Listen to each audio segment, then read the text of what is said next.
Spoilers ahead. Watch out, and take care. The movie begins in 1961, in West Philadelphia, with the birth of a baby named Elijah Price. He starts crying a lot. The doctor comes and examines the child, and tells his mother that he is crying because Elijah was born with type I osteogenesis imperfecta, a rare condition that causes his bones to be incredibly fragile, and easily prone to breaking. So much so that they are already broken when he comes into the world. Growing up, he faces teasing and mockery at school because of his fragility, earning him the nickname, Mr. Glass. One day, Elijah's mother surprises him with a gift, and points excitedly through the window towards the playground, indicating that it's waiting for him there. He eagerly rushes outside to the playground, where he opens the box to find a collection of superhero comics nestled inside. From that moment onwards, he becomes engrossed in the world of superhero comics, delving into their thrilling adventures and fantastical stories. Elijah, as an adult, runs a successful art gallery that sells original superhero comic book art. Elsewhere, David Dunn works as a security guard at the local college stadium. His marriage is falling apart, with his wife, Audrey, sleeping separately from him. One day, on his way back from a job interview in New York, David's train crashes, killing everyone, except him. He emerges without a scratch, which puzzles him deeply. After the memorial service, he finds a mysterious note on his car, from a store called Limited Edition, asking how long it's been since he has been ill. Unable to shake off the curiosity, David visits Limited Edition with his son Joseph, and meets Elijah. Elijah shares his theory with David: if someone like Elijah can be born so fragile, shouldn't there be someone unbreakable at the opposite end of the spectrum? He has spent years researching disasters, to find individuals who survived without a scratch, and he believes he's found one in David. David gets unsettled and leaves.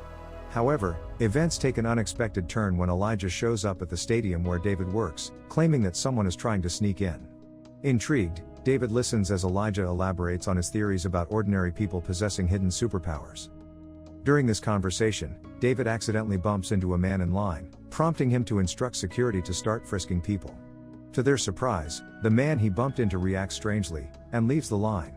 When Elijah questions David about this, he reveals he had a sudden vision of the man carrying a specific type of handgun.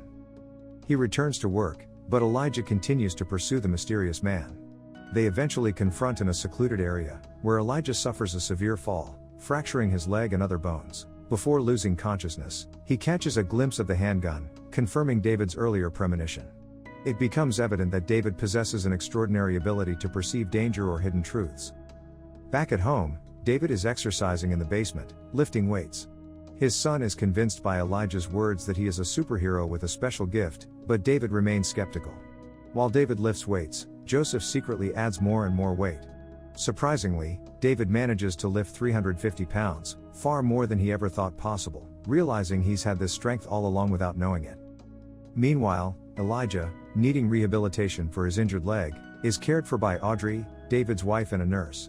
During their interactions, he learns about Audrey and David's past. She reveals that David was once a talented football player, until a car accident on icy roads ended his career. She believes that the accident brought them closer together, as his injuries led him to abandon football, and focus on their relationship. At work, David receives a call from his son's school, informing him that his son has been injured. Seeking to emulate his superhero father, the son intervened in a bullying situation, but ended up hurting himself. The school nurse recalls David's own experiences at the school, including an incident where he nearly drowned in the pool after being bullied. He survived the ordeal, but it left a lasting impact. David confides in Elijah about his vulnerability, revealing that water is his weakness, stemming from both the pool incident and the icy road accident. Elijah likens this weakness to the kryptonite of superheroes, emphasizing that every hero has a flaw. Moved by the events and reflections, Audrey sees David surviving the train crash as a sign to give their marriage another chance. They go on a date, where he opens up about his fears and regrets, including his belief their marriage was over when he stopped comforting her, after his nightmares. The next night, he sneaks into the train station to investigate the wreckage. As he surveys the damaged trains, memories of his own car accident resurface. He recalls how, despite the severity of the car crash, he emerged unscathed, and even rescued Audrey from the car, ripping off the car door with his bare hands. He seeks out Elijah, and admits he's come to realize the truth in Elijah's words. He acknowledges he's never experienced sickness or injury, a fact that Elijah finds significant, and suggests that David's role in security is no coincidence. It's a calling for him to be where people are, and protect them.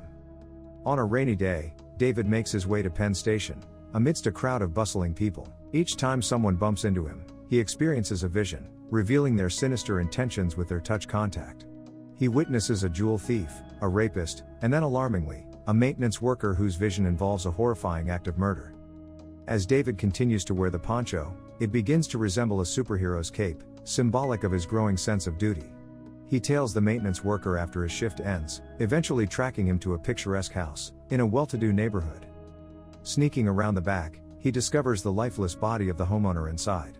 Determined to intervene, he ascends the stairs, and finds two sisters bound in the bathroom, and another woman tied up in another room. However, as he investigates further, he is ambushed by the worker, who shoves him out of a window. Falling into the backyard pool covered for winter, David finds himself trapped underwater, ensnared by the collapsing cover. Desperately struggling to break free, he begins to drown once more. In a stroke of luck, the two sisters he saved come to his rescue, extending a pole to him. With their help, he manages to pull himself to safety, averting yet another brush with death. After subduing the assailant, he returns upstairs, and engages in a final struggle with the perpetrator, ultimately incapacitating him, breaking his neck. Subsequently, he returns home, shedding his makeshift cape, his poncho, and tenderly carries his slumbering wife to their bed.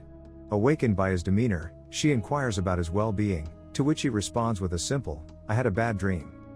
The next morning over breakfast, he discreetly nudges the newspaper toward his son. The headline reveals the emergence of a mysterious hero, who rescued the two girls, accompanied by an artist's depiction of the savior, a figure reminiscent of a superhero, adorned with a hood and cape. Glancing at his father, the boy receives a knowing smile, and nods in response. Later, David visits Elijah's gallery, where a grand event is underway for a special exhibition. Retreating to Elijah's private office, they discuss the recent events. Despite Elijah's confinement to a wheelchair following his fall, he expresses immense pride in David's actions, culminating in a handshake of mutual respect. Suddenly, as David and Elijah clasp hands, David is flooded with horrifying visions. He sees Elijah orchestrating a building inferno, causing a plane to plummet from the sky, and even exiting the driver's compartment of the train that crashed, Elijah responsible for numerous high-profile accidents.